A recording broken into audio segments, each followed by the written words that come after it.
So as they say, the more things change, the more they stay the same, and yet again, we are discussing a bleak looking economy. Everybody is trying to save money and they're trying to make more, so this is what I'm doing this year to save money. Also, please put your thoughts and ideas of what you're doing in the comments below. I want to see what everyone's doing out there. I want to see what other good things I can try out, and feel free to email me to the new email about what you think, any life stories you have going on that you'd like to maybe talk about on the channel or discuss, or topics or anything like that you'd like to broach and maybe have me react to. Definitely check that out. But with the first thing that I'm looking at, higher priced groceries have definitely really changed a lot of stuff, and I've been pretty adamant about spending what I need to on groceries in order to maintain or lose weight, because it matters a lot to me. So in the end, I've probably spent a lot more on food, just making sure I have the right foods when I want to be able to make sure that I can continue the weight maintenance. But in the last year, I've just really been trying to find things that are somewhat in line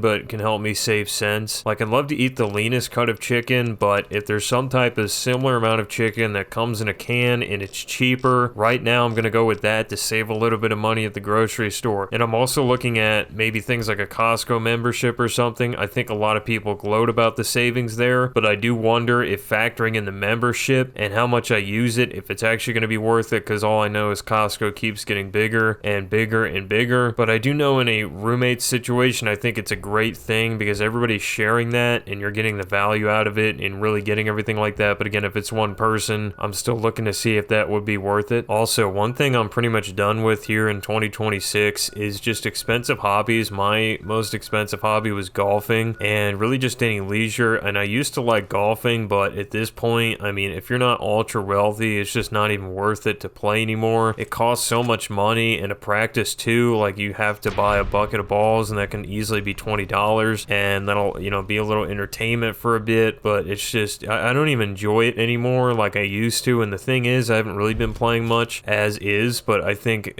like this is my line in the sand moment where until I can make great money or something, I'm not really going to be playing much golf at all in the future. And what I really want to do is call golf. I mean, I still like to watch it obviously, but I really want to be the play-by-play announcer, you know, be able to go to these courses and announce it for like CBS or something. But right now I'm not in that position, so that's what I'm more focused on in golf. Probably the biggest killer for me is got to be energy drinks, and this stuff is such a drain on the wallet that I can't do it anymore. And I'd also say this is even like separate from groceries, because it's really just a different addiction, whereas like groceries, you're getting that, everybody's gonna get that as like a healthy habit, but obviously energy drinks aren't, and they just cost so much money. And it's kind of like buying that like $8 Starbucks coffee every single day, except in energy drinks, and it's really not, obviously not good for you. My addiction really started to these when I started losing weight in 2020. Unfortunately, really fell into these because I was just so exhausted every single day that I needed some type of excellent source of caffeine to really wake myself up or give myself some type of energy boost, even though it was so little, because there was just such a deficit that unfortunately energy drinks were not making up for it. So that's actually what made me want to consume more and more of them rather than just like buying one. But I've really started to slowly cut back on this, and I'm hoping to get to zero, because I just really can't spend that kind of money. And you can get like, let's say a 2-liter of Diet Coke or something for the same if not less price than like one can of Monster. It's pretty crazy. And so yeah, energy drinks is just, it's too expensive, and in an economy where you really have to be able to look to save every penny, I think this is where you're gonna have to draw a line in the sand a little bit. Another big thing I'm trying to get rid of is unnecessary subscriptions, and I'm really looking at what I don't need to buy each month and erasing these off the budget. So with subscriptions, a lot of it is kind of reliant on you almost forgetting about it, but if you can somehow go back and track each one that you have, you can potentially save a little bit of money each month. And there's probably, like for me, at least $40 of subscriptions I'm literally not using. Now there are some pricey ones that I do use every single day, like this one, Adobe, for my business and everything, and I use that like on the daily to be able to create content and everything like that. But there's others like, you know, Netflix and Hulu I could really probably get rid of that would save a little bit of money here and there. And there's also, you know, speaking of subscriptions, another thing that I've seen like half the time, and this is what you should do if you're really wanting one, is see if you can get a discount, because there's random like discounts, because companies, you know, a lot of these companies, especially the entertainment companies and stuff, or just random like cell phone companies working, or they're sponsored by, you know, like Netflix, for example. Like Sprint used to be sponsored by Netflix. I don't think that was actually the case, but just an example. It's like then you could get $10 off your Netflix subscription each month if you're a user there was Sprint. So it's random deals like that you can scour through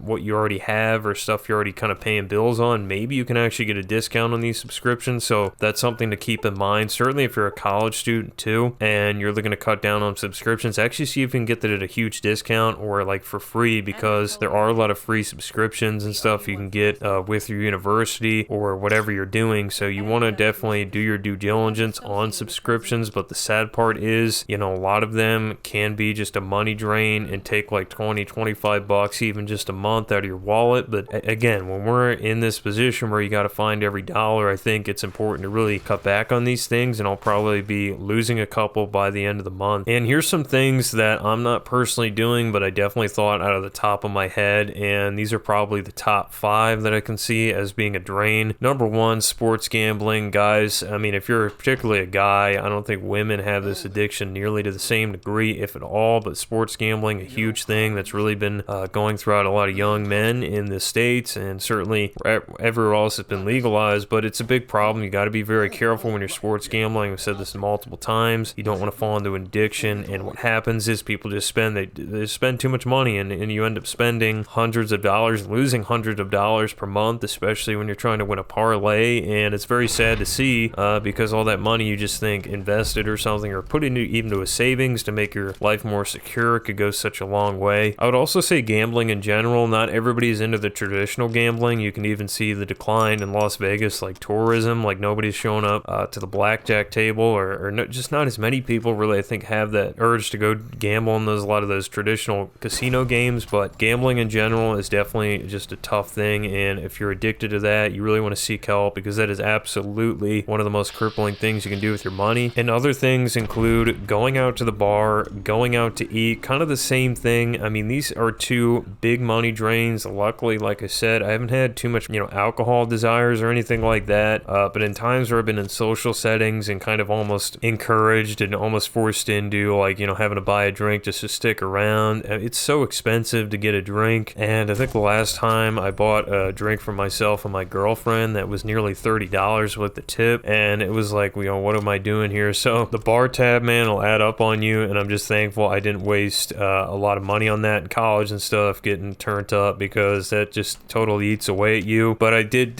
spend a little on going out, and I really try to limit the going out to eat, although it is funny because going back to my grocery note, it's almost like, if I gotta buy what I want to really keep the weight off and just make sure I have everything that could be of an assistance to me, like, like I said, the leanest cut of chicken, or this fruit, this vegetable, this, filling ingredient, like, it adds up to be almost as much as going out to eat, so I got to be careful with that. But going out to eat, just in general, like, you're paying like $30 for a meal for one person. That's a lot, when you could definitely get that for the fraction if you're being frugal at the store. And then another thing is going on a trip, be that the road trip or otherwise. Going on trips absolutely take away your money. Not only are you going to spend a lot to go on the trip, but you're not going to be able to work that week, so that takes basically even more money out of your pocket. And so you really need to minimize the trips, and this is another thing I like to do. Any trips, you've got to just find a way to maybe lock into wherever you're at for the meantime. I will say a lot of my trips have been, kind of work and stuff, so it really hasn't even been like I'm just going for the entertainment of it. But if